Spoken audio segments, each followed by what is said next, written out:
আজকে আন্দোলনে সামিল হয়েছে এবং ভারতবর্ষের সমস্ত মানুষ এই আন্দোলনকে সমর্থন করেছে। তবুও এই দাবি তারা লাগু করছে না, বাতিল করছে না। ফলে আন্দোলন আরো তীব্রতর করতে হবে। কেন্দ্র সরকারকে বাধ্য করতে হবে যে কৃষক মারা কৃষি আইন বাতিল করতে হবে। এই কৃষক মারা কৃষি আইন বাতিলের দাবিতে আন্দোলন কেন্দ্রের বিজেপি সরকার বলছে সংশোধন করা হবে।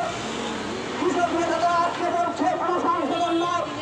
যখন আপনারা এই আইন লাগু করছেন তখন আমাদের কোনো মতামত নেননি আপনারা। আজকে বলছেন আপনারা সংশোধন করা হবে। আমরা এই সংশোধন মানছি না। এই আইনটাকে পাল্টাতে হবে, বাতিল করতে হবে। এই দাবিতে আন্দোলন চলছে। এই আন্দোলনকে শক্তিশালী করার জন্য সর্বত্র সাধারণ মানুষের কাছে এআইকেকেএমের পক্ষ থেকে দলের পক্ষ থেকে আবেদন, এই আন্দোলনকে শক্তিশালী করুন। যে আন্দোলন শ্রমিক এবং কৃষক ভারতবর্ষের সমস্ত সম্পত্তি তৈরি করছে, সরকারকে দেখিয়ে দিয়েছে যে কেন্দ্রের বিজেপি সরকার শ্রমিকের উপর যে আক্রমণ, এই আক্রমণের বিরুদ্ধে 26 নভেম্বর সর্বভাগ ভারতবর্ষের মানুষ সমর্থন করেছে।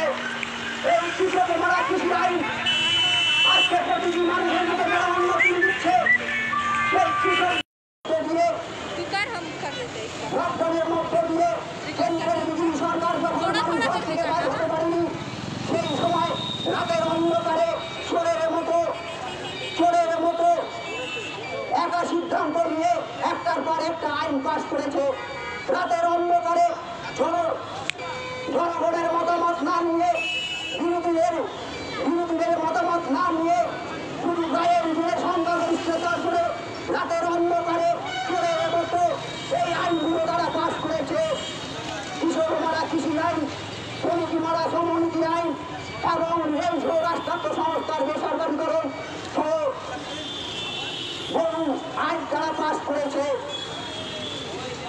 রাতের অন্ধকারে কৃষি আইন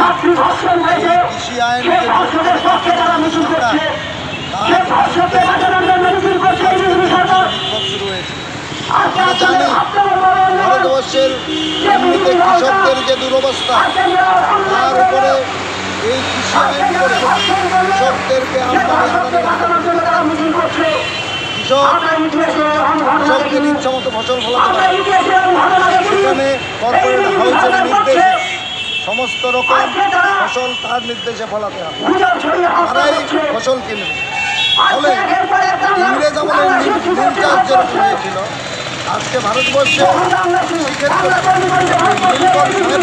অত্যাচারের জায়গায় ফলে দেশ জুড়ে তার বিরুদ্ধে বিক্ষোভ শুরু হয়েছে। আপনারা জানেন, দিল্লিতে, হরিয়ানায়, পাঞ্জাবে যেভাবে কৃষকরা বিক্ষোভ করছে এই প্রচণ্ড শীতের মধ্যে, তারা নিজেরা নিজের জীবনকে বিপন্ন করে আজকে এর বিরুদ্ধে আন্দোলন। তাই দেশ জুড়ে